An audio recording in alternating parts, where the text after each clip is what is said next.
अनुसूचित जाती व अनुसूचित जमातीच्या आरक्षणामध्ये उपवर्गीकरण आणि क्रिमिलेअर लावण्याबाबत सर्वोच्च न्यायालयाने दिलेल्या निर्णयाविरोधात 21 ऑगस्टला भारत बंदचे आवाहन करण्यात आले। नागपुरात या बंदला भरघोस प्रतिसाद मिळालाय। शहरात ठिकठिकाणी आंदोलन करण्यात आले। बसपा, BRSP, रिपाई आणि विविध सामाजिक संघटना या बंदच्या समर्थनार्थ रस्त्यावर उतरल्या होत्या। सकाळपासूनच इंदिरा चौक, कमाल चौक, त्रिशरण चौक, संविधान चौकासह विविध ठिकाणी आंदोलन करण्यात आले। त्यानंतर शहराच्या विविध भागातील संघटनांनी रॅली काढली। संविधान चौकात या रॅलीचे जाहीर सभेत रूपांतर झाले। संविधान चौकात मोठ्या प्रमाणावर लोक एकत्र आले, त्यामुळे वाहतूक व्यवस्थाही ठप्प झाली होती। सुप्रीम कोर्ट की साजिश नहीं चलेगी, नहीं चलेगी, नहीं चलेगी। सुप्रीम कोर्ट की साजिश नहीं चलेगी, नहीं चलेगी, नहीं चलेगी। संविधानाच्या चौकटीमध्ये राहून जो काम करेल तो खऱ्या अर्थाने देशभक्त। 1 ऑगस्ट 2024ला सुप्रीम कोर्टाच्या 7 जजेसनी जो निर्णय दिला तो भारतीय संविधानाच्या अंमलाच्या एक्झॅक्टली विरोधात आहे। शेवटी सुप्रीम कोर्टाने दिलेला आणि 7 जजेसनी दिलेला जो निर्णय आहे, या निर्णयाच्या अनुषंगाने या देशामधला शेड्यूल कास्ट आणि शेड्यूल ट्राईब यांना जे काही संविधानिक अधिकार बाबासाहेबांनी दिले होते त्याची अवहेलना केल्या गेली। म्हणजे आता SC आणि STचं सब कॅटेगरायझेशन करणं, त्याच्यानंतर केवळ पहिल्या जनरेशननीच त्याचे बेनिफिट घेणं आणि क्रिमिलेअरची मर्यादा लावणं। आतापर्यंतच्या भारताच्या इतिहासामध्ये क्रिमिलेअरची मर्यादा ही SC STच्या आरक्षणाला कधीच नव्हती। ती लावण्याचं प्रयोजन काय? जेव्हा कोणी मागणी केली नाही तेव्हा सुप्रीम कोर्टाच्या या 7 जजेसला ही दुर्बुद्धी का सुचली? दुसरी गोष्ट अशी आहे की जे काही बदल या सुप्रीम कोर्टाने केलेत ते बदल करण्याचा अधिकार केवळ आणि केवळ संसदेला आणि राष्ट्रपतीला आहेत। परंतु आता संसदेचे आणि राष्ट्रपतीचे अधिकार सुप्रीम कोर्टाने राज्य सरकारला देऊन आपापसामध्ये संघर्ष लावण्याचं काम सुरू केलेलं आहे आणि म्हणून त्याच्या विरोधात हा SC ST OBCचा एल्गार मोर्चा आहे।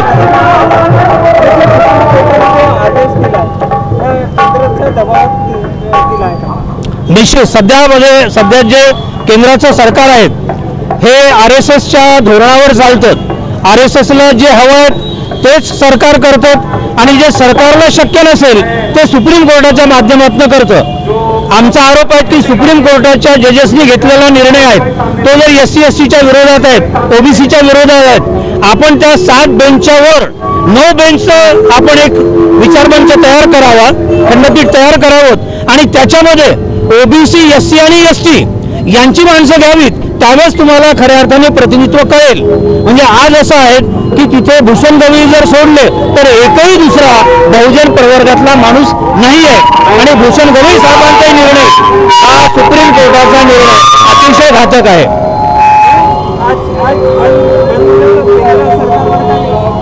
निश्चित दबाव होईल, कारण मध्यंतरी आपण बघितलं असेल की नरेंद्र मोदी साहेबांनीच आपल्या सरकारच्या माध्यमातून सुप्रीम कोर्टाला तो निर्णय घ्यायला लावला। मग आपल्याच माध्यमातून SC STच्या आणि काही OBCच्या 100 खासदारांना पुन्हा पंतप्रधानांनी निवेदन द्यायला लावलं आणि आता ते चोकारण्याचं काम करतायत की आम्ही क्रिमिलेअरची मर्यादा SC STला लावणार नाही। SC STला तर आपण लावूच नका, परंतु जे आपण इंदिरा साहनीच्या केसमध्ये 1992 मध्ये OBCला लावली तीही हटवणं गरजेचं आहे। शेवटी SC ST OBC हे जे काही संविधानाचे आणि आरक्षणाचे बेनिफिशरीज आहेत त्यांना सुप्रीम कोर्टाने चुकीचे निर्बंध लावून त्यांना त्यांच्या अधिकारापासून वंचित करता कामा नयेत। ते जर नाही केलं तर जे 2024च्या इलेक्शनमध्ये या BJP सरकारला, RSS सरकारला परिणाम भोगावे लागलेत त्याच्यापेक्षा भयानक परिणाम महाराष्ट्रामध्ये आणि केंद्रामध्ये येत्या काळामध्ये या सरकारला भोगावे लागतील। हा त्यांना केवळ इशारा आहे।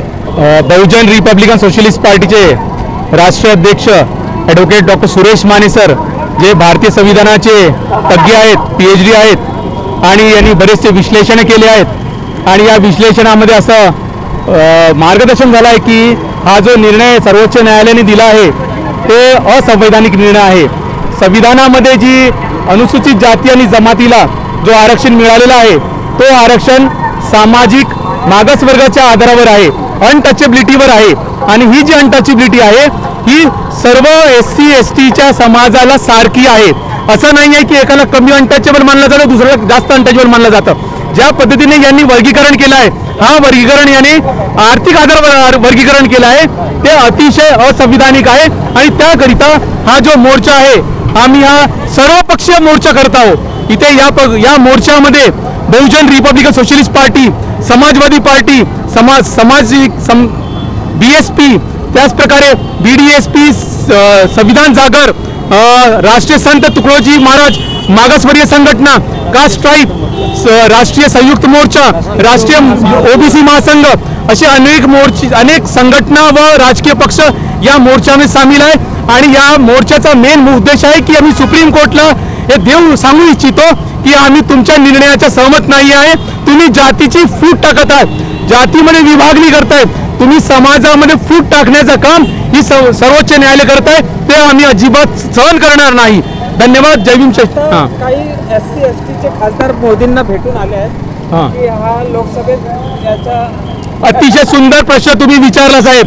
हे जे BJPचे खासदार आहेत हे फक्त दाखवत आहेत की आम्ही याच्या विरोधात आहोत. महाराष्ट्र ज्वलंत उदाहरण आहे. हे जे सुप्रीम कोर्टाचा जो आदेश झालाय याचे सफर महाराष्ट्र झाले. हे जे BJP सरकार आहे याला स्वप्न पडतं की काय सुप्रीम कोर्ट निर्णय घेणार आहे. सुप्रीम कोर्टचा आदेश 1 ऑगस्टला झाला आणि 1 ऑगस्टलाच या महाराष्ट्र सरकारने फूट पाडली अनुसूचित जातीमध्ये. इथे बार्टीच्या सोबत यांनी RT लावली. अण्णाभाई साठे प्रशिक्षण केंद्र यांनी सुरू केलं. म्हणजे महाराष्ट्राची BJP सरकार अतिशय धोकेबाज आहे, डोगलेबाज आहे. जेणेकरून एकीकडे ते सांगतात आम्ही भारताच्या समर्थनात आहोत बंच, आणि इथे सांगतात आम्ही ते SC ST ने फूट टाकण्याचा प्रयत्न करतायत. आजच्या बंदमुळे काही निर्णयात बदल होईल का? आमची अपेक्षा आहे की सुप्रीम कोर्टाला सद्बुद्धी यावी. सुप्रीम कोर्टाला सद्बुद्धी घेऊन त्यांनी हा निर्णय वापस घ्यावा आणि ही जे महाराष्ट्र सरकार आहे ज्याच्यामुळे अनुसूचित जातीचा समाज सफर होणार आहे त्यांना सुद्धा सद्बुद्धी यावी अशी आमची अपेक्षा या मोर्चामार्फत. ऑगस्टला जो निर्णय दिला या निर्णयाचं आम्ही समर्थन करत नाही. हा अतिशय चुकीचा निर्णय आहे.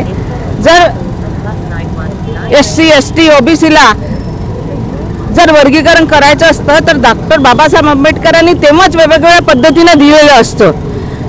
तेव्हा त्याने बाबासाहेबांनी ते दिलेलं नाही. याचा अर्थ असा की आम्ही सगळे SC सगळे ST आम्ही एक आहोत. आणि हा नवीन एक डोक्यामध्ये खूड काढणं हे BJPचं षडयंत्र आहे. BJP कोणत्या ना कोणत्या प्रकारे SC ST मध्ये भांडणं लावणं, ज्याप्रमाणे त्यांनी मराठ्यामध्ये भांडणं लावले त्याप्रमाणे ते आता आमच्या SC ST मध्ये भांडणं लावायचं हे कट कारस्थान करत आहे. आणि आम्ही समाजवादी पक्षाचं पूर्ण समर्थन आहे. आम्ही कदापि असे होऊ देणार नाही. सगळ्यात मेन महत्त्वाचा मुद्दा हा आहे की ते कोणत्या ना कोणत्या प्रकारे संविधानाला मोडू इच्छितात. संविधान बदलवायचं आहे. याच्यामुळे हे असं काहीतरी करत असताना हा अशा खूळ यांचं डोक्यामध्ये चालत असतात. या आदेशाचा फक्त एक राजकीय पक्ष आहे BSP, फक्त त्यांनी निषेध केला. बाकी कुठल्याही राजकीय पक्षांनी अजूनपर्यंत आपली भूमिका स्पष्ट केली नाही. त्याबद्दल काय? नाही, त्यांनी आमच्या अखिलेशने स्पष्ट केलेलं आहे पण अजूनपर्यंत आम्ही याला दिलेलं नाही आहे. म्हणजे पत्रकार परिषद वगैरे घेतलेली नाही आहे. परंतु आमचा पक्षच तो आहे ST OBC SC ला घेऊन चालणारा. त्याच्यामुळे वेगळं काही द्यायचं असं मला असं वाटत नाही की त्यांनी वेगळं असं काही करावं म्हणून. घेतील. आमच्या महाराष्ट्राच्या लोकांनी घेतलेलं आहे. मी महाराष्ट्राची महिला अध्यक्ष आहे महाराष्ट्राची आणि आमचे अध्यक्षही घेतील. ते घेतलंच आणि त्यांच्या आदेशानुसारच आम्ही इथे आलेलो आहोत. त्यांनी आम्हाला आदेश दिला त्यामुळे आम्ही या ठिकाणी समर्थन केलेलं आहे. सुप्रीम कोर्टाचा निर्णय हा अन्यायकारक आहे आणि असंविधानिक आहे. वास्तविक पाहता की जे वर्गीकरण करण्याचं जे धोरण आहे हे संविधानामध्ये अशा कुठल्याही प्रकारची तरतूद नसताना केलेलं हा एक निर्णय आहे. संविधानामध्ये जे 15(4) आणि 16(4) याच्या अनुषंगाने जे आरक्षण आहे हे आरक्षणाचं वर्गीकरण हे करता येत नाही आणि अशा प्रकारचं वर्गीकरण जे आहे, जसं आता ओबीसीच्या संदर्भात मी ओबीसी महिला महासंघाची अध्यक्ष या नात्याने मी सांगू इच्छिते की आमच्या ओबीसी महासंघाची जी भूमिका आहे ही आमचे संविधानिक हक्क अधिकार जे आहे आणि रोहिणी आयोगाच्या अनुषंगाने सुद्धा ओबीसीचं अशा प्रकारचं वर्गीकरण करण्याचं त्यांनी ठरवलं होतं. पण जोपर्यंत कोणत्याही समूहाची जातनिहाय जनगणना होत नाही आणि त्याचं स्टेटस ठरवलं जात नाही तोपर्यंत अशा प्रकारचं जो डेटा आहे हा सरकारकडे उपलब्ध असू शकत नाही. आणि डायरेक्ट अशा प्रकारचं वर्गीकरण करणं हे संविधान विरोधी धोरण जे आहे हे म्हणजे सरकारने अशा प्रकारचे धोरणं राबवणे, जसं ओबीसीच्या संदर्भात जिसकी जितनी संख्या भारी उसकी उतनी भागीदारी हा जो विषय होता, तर संख्येच्या प्रमाणामध्ये आम्हाला आरक्षण दिलंच नाही. उलट त्याच्यामध्ये इंदिरासानीच्या केसमध्ये कोर्टामध्ये जे सुप्रीम कोर्टाने जो निर्णय दिला होता आणि त्याच्यात हे म्हटलं होतं की 50% त्याची मर्यादा ठरवून दिली होती, हे सुद्धा चुकीचंच होतं. ती पण अट आजपर्यंत हां हां राजकीय पक्षांनी विरोध अजूनपर्यंत केला नाही. फक्त BSP सोडलं. हां मायावतींनी सर्वात पहिले आपलं स्टँड क्लिअर केला. हां हां बाकी कुठल्याही राजकीय पक्षांनी त्या निर्णयाचा विरोध केला नाही. राष्ट्रवादी असो किंवा वास्तविक पाहता राजकीय पक्ष जे आहे यांनी याचा विरोध करायला पाहिजे होता. ज्या चुकीच्या बाबी घडतात याच्यासाठी राजकीय पक्षांची सुद्धा एक बांधिलकी असते, कारण राजकीय पक्ष हे जनमानसांच्या मतावर उभे झालेले आणि निवडून आलेले प्रतिनिधी तिथे असतात. जेव्हा जनमानसाचं जे काही संविधानिक हक्क अधिकार जेव्हा अशा पद्धतीने त्याच्यापासून हिसकावून घेतले जातात, त्याच्यासाठी प्रत्येक राजकीय पक्षाची बांधिलकी असली पाहिजे आणि प्रत्येक राजकीय पक्षांनी या चुकीच्या गोष्टीला विरोध केलाच पाहिजे. त्यांचा विरोध न करणे, शेवटी ते पक्ष याच्या दावणीला बांधले आहेत का असा विचार प्रत्येक जनमानसाच्या मनात निर्माण होतो आहे. सुप्रीम कोर्टाने हा जो निर्णय दिलेला आहे हा मुळातच घटनेचं आर्टिकल 341चं उल्लंघन आहे. सुप्रीम कोर्ट आपल्या जजमेंटमध्ये म्हणतं आहे की आम्ही दिलं हे जजमेंट जे आहे आर्टिकल 341(2)चं उल्लंघन करत नाही.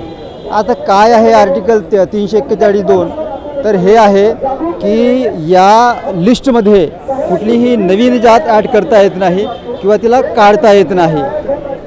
सुप्रीम कोर्टाने दिलेल्या जजमेंटनी कुठलीही जात जरी ॲड होत नसली किंवा कोणाला काढता जरी येत नसलं तरी जी कन्सोलिडेटेड लिस्ट आहे त्या लिस्टला वर्गीकृत करण्याचं एक वेगळं प्रयत्न या माध्यमातून होत आहे, जे राष्ट्रपतीच्या परवानगीशिवाय शक्य होऊ शकत नाही.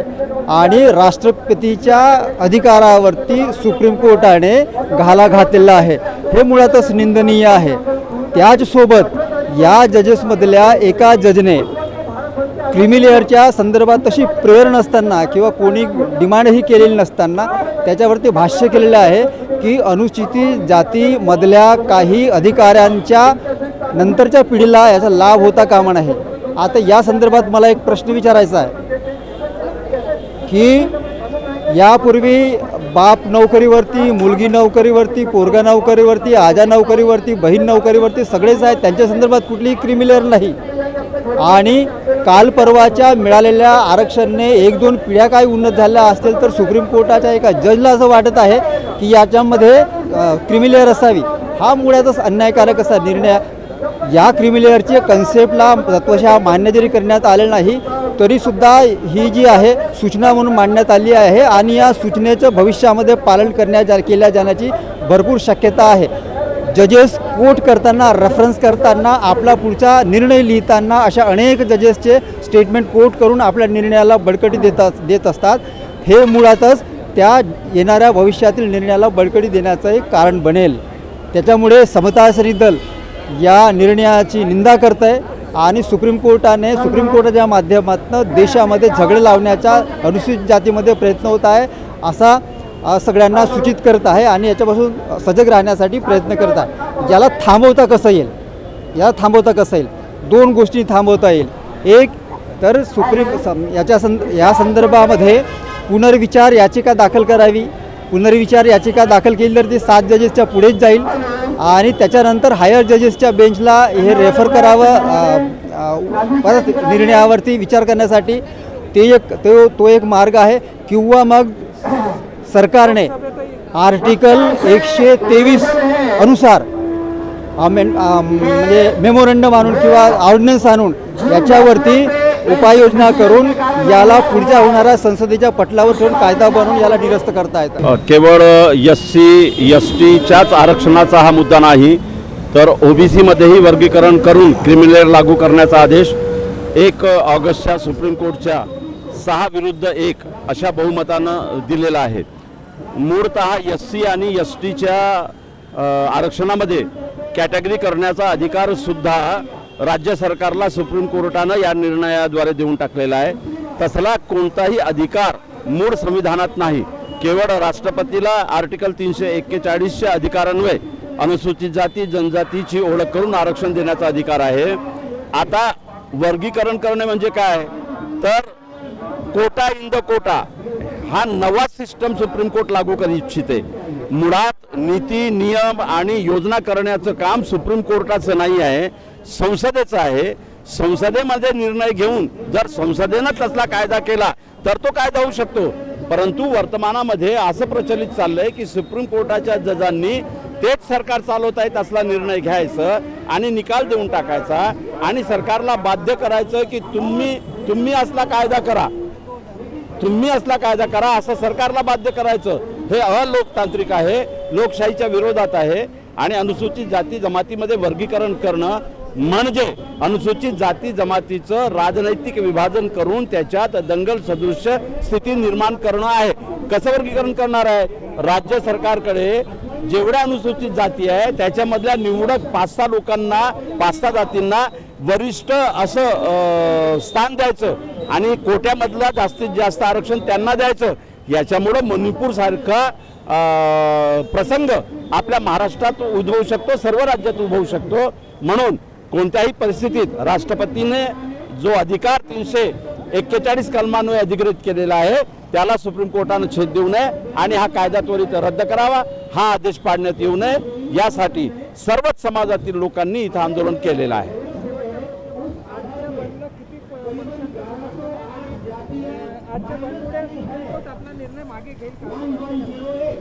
सुप्रीम कोर्टाच्या निर्णयापेक्षा जनशक्ती महत्त्वाची आहे. या लोकशाहीमध्ये जनशक्तीच्या पलीकडे संसदही नाही ना सुप्रीम कोर्टही नाही. सुप्रीम कोर्टाच्या निर्णयाची समीक्षा होऊ शकत नाही असं नाही. सुप्रीम कोर्टाच्या निर्णयाची समीक्षा करण्याचा अधिकार किंवा सुप्रीम कोर्टाच्या निर्णयाला बाद करण्याचा अधिकार संसदेला देण्यात आलेला आहे. आणि या आंदोलनाचा असा प्रभाव पूर्ण भारतात दिसतो आहे की कधी नव्हे एवढा फोर्स राज्यांनी आणि केंद्रांनी लावलेला आहे आजच्या दिवशी. याचा अर्थ शक्ती आहे. सगळे अनुसूचित जाती जनजातीचे लोक रस्त्यावर आले आहेत. हा निर्णय बदलावा लागेल केंद्र सरकारला.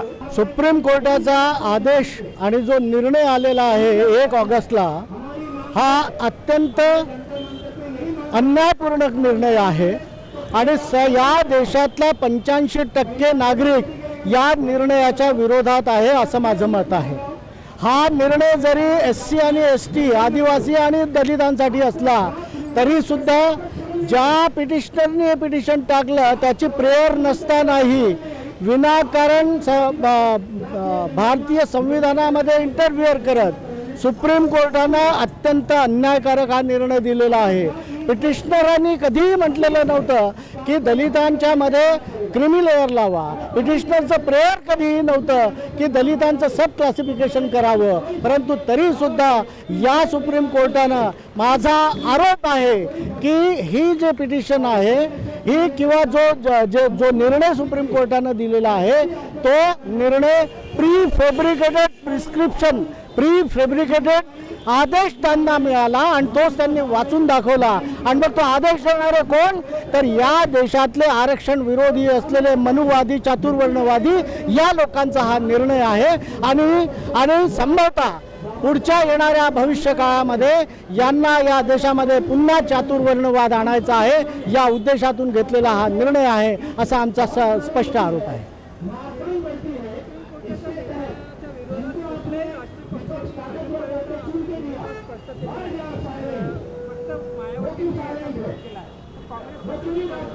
काँग्रेस पक्षाच्या भूमिकेचं दिल्लीवरून ते करतील मला त्याच्याबद्दल माहिती नाही.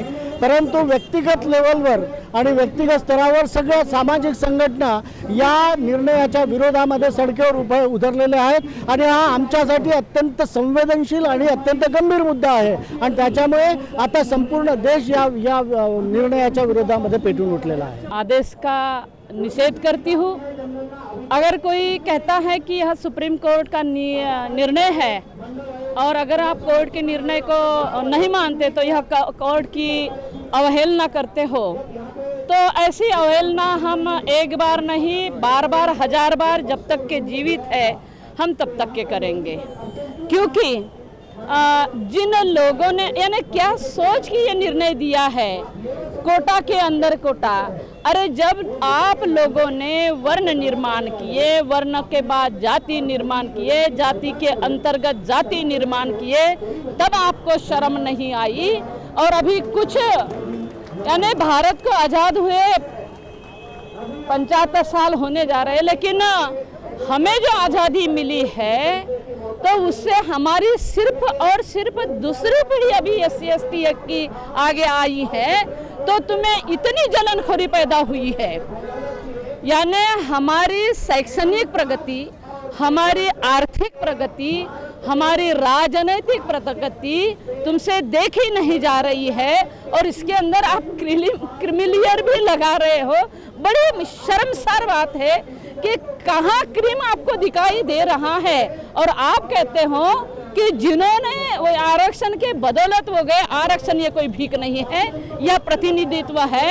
और ये बताइए, भारत की सरकारें ये बताइए, भारत की सरकारें ही नहीं तो विरोधी पक्ष में जो भी बैठे हैं, जिन्होंने संविधान को बचाने की कसम खा के जो सत्ता में विरोधी पक्ष में बैठे हैं, हम उन्हें भी अगवाह करना चाहते हैं कि तुम्हें यदि लगता होगा कि हम आज बड़े ताकत से विरोधी पक्ष में बैठे हैं तो तुम इसमें खुश मत रहना। हमें लग रहा था कि तुम हमारी बात उठाओगे। अगर इस निर्णय के लिए अगर तुम कोई ठोस भूमिका नहीं ले रहे, माननीय राहुल गांधी जी, खड़गे जी और जितने भी हैं वो अगर विरोधी पक्ष के जितने भी है वो लोग अगर ठोस भूमिका नहीं निभाएंगे तो आने वाले राज्य के इलेक्शनों में उनको भी हम उनकी जगह दिखा देंगे। बाबा साहब अम्बेडकर कहते हैं कि संसद में तुम्हारा आवाज उठाने वाला कोई नहीं होगा तो तुम्हें रास्ते पर की लड़ाई लड़ना पड़ेगा। हम जानते हैं कि ये जो सत्ताधारी पक्ष में और विरोधी जितने भी पक्ष हैं उनमें जो भी शेड्यूल कास्ट शेड्यूल ट्राइब से चुनकर गए हुए और इतना शेड्यूल कास्ट और शेड्यूल ट्राइब के ही ऊपर ये बीती है ऐसा भी ना समझे। ओबीसी भी जरा ध्यान में रखे, ओबीसी के नेता भी जरा ध्यान में रखे। ये तुम्हारे लिए बहुत बड़ा ये है क्योंकि तुम्हारी जो जातिगत जनगणना के लिए आवाज उठाई गई थी और जिस बिहार में इसको एक आंकड़ेवारी लागू किए थे बिहार सरकार ने, उसे रोकने की ये बहुत बड़ी साजिश है। तो इसलिए हमें ये सिर्फ अभी तो ये अंगड़ाई है, आज आगे और बाकी लड़ाई है। देखते हैं भारत के सरकार में भी कितना दम है और सुप्रीम कोर्ट को ये निर्णय वापस लेना पड़ेगा। धन्यवाद। मैं लाड बुद्धा टीवी की बहुत बहुत आभार व्यक्त करती हूँ जो हमारा आवाज जनता तक ही नहीं तो सुप्रीम कोर्ट तक और इस देश के सरकार और विपक्ष के भी लोगों के तक पहुंचा रही है। धन्यवाद। वंचित बहुजन आघाडीची साफ भूमिका आहे की सुप्रीम कोर्टाने हा जो निर्णय दिला तो संविधानाला धरून नाही, तो असंवैधानिक पद्धतीचा निर्णय आहे आणि त्यामुळे प्रकाश आंबेडकर साहेबांची सुद्धा भूमिका आहे की याच्यामध्ये हा निर्णय बदलवून पुन्हा ये SC ST मध्ये जे वर्गीकरण करण्यात आलं त्यामुळे SC ST वर्गामध्ये आपापसात भांडण निर्माण होतील आणि सामाजिक सुरक्षेला धोका निर्माण होईल, म्हणून हा निर्णय बदलण्यात यावा अशी भूमिका वंचित बहुजन आघाडीची आहे। आणि नागपूर शहरातील तमाम वंचित बहुजन आघाडीचे कार्यकर्ते आपापल्या परिसरामध्ये आताही फिरून लोकांना स्वयंस्फूर्तीने बंद करण्याची आणि बंदला सहकार्य करण्याची विनंती करत आहेत। तसेच ते बंद झाल्यानंतर संविधान चौकामध्ये वंचित बहुजन आघाडीची पुन्हा बैठक होऊन त्याच्यात पुन्हा या विषयावर निर्णय घेण्यात येईल।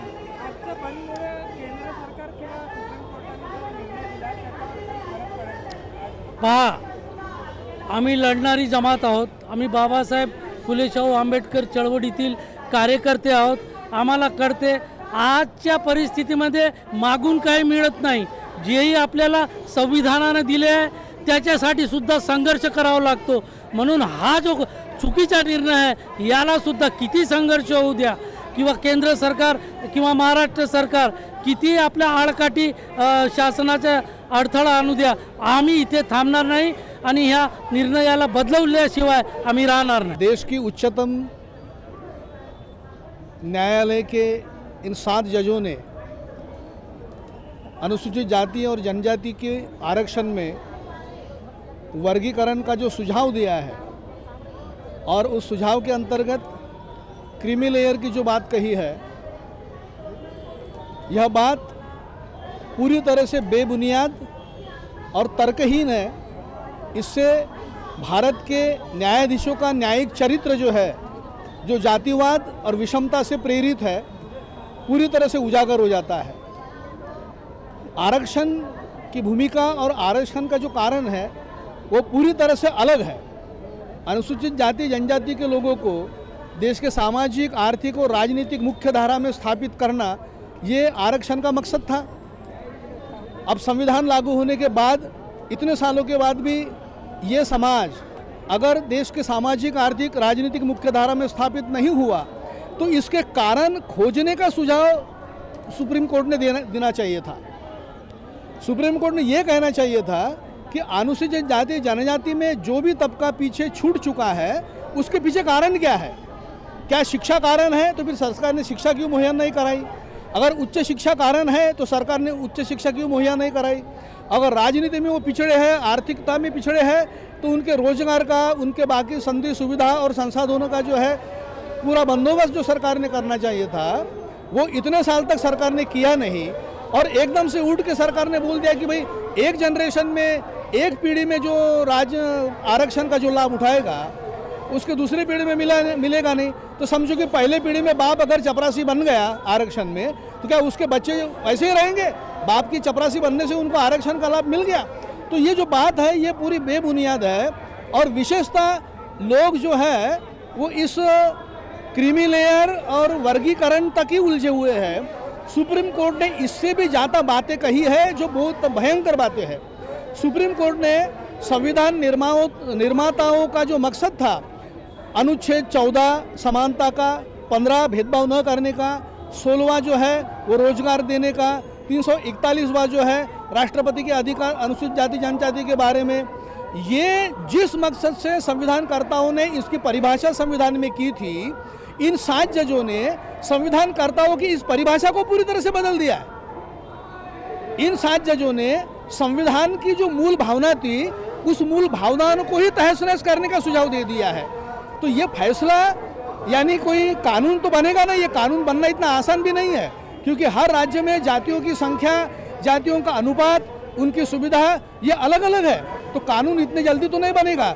लेकिन जो जातिवादी लोग हैं देश में, आज जो जातिवादी शासन और भेदभाव वाला शासन दिख रहा है आरएसएस प्रेरित, इन लोगों को इन सुप्रीम कोर्ट ने जो है एक तरह से एक मशाल दे दी आग लगाने के लिए. और हम देखते हैं कि देश में इससे जाति जाति में ज़्यादा वैमनस्य और दुश्मनी बढ़ जाएगी. हे जे SC ST याच्यामध्ये क्लासिफिकेशन केलं आहे मान्य उच्चतम न्यायालयाने, ते असंविधानिक तर आहेच आहे, पण त्याच्यामध्ये आणखी इतक्या समाजामध्ये फूट पडणार. SCच्या जेवढ्या 65 आपल्या महाराष्ट्रात जाती आहेत त्यांच्यामध्ये फूट पडेल. बाकी भारत लेवलवर म्हणजे आपल्या इंडिया लेवलवर जितक्या काही जाती आहेत त्यांच्यामध्ये फूट पडेल. आणि हेच त्यांना हवं आहे की याच्या आपसामध्ये हे लोक भांडणं केले पाहिजे. आता जसे उत्तर प्रदेशामध्ये जाटव समाज आहे, राजस्थानमध्ये मीना समाज आहे, आपल्या महाराष्ट्रामध्ये बौद्धिस्ट समाज आहे. या लोकांनी प्रगती का बरं केली?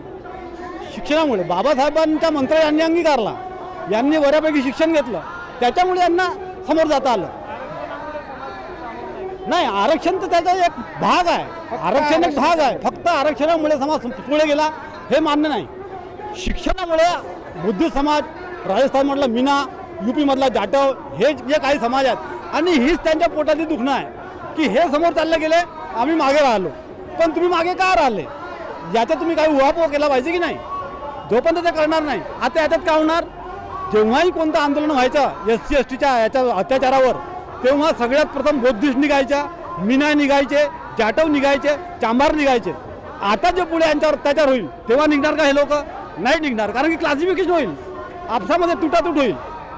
त्यामुळे हा निर्णय एकदम असंविधानिक आहे आणि आपसामध्ये फूट पाडणारा आहे. यांचा आम्ही पूर्णपणे निषेध करतो. त्याच्यामुळे आम्ही आज ह्या बंदमध्ये सामील व्हायला आलेलो आहे.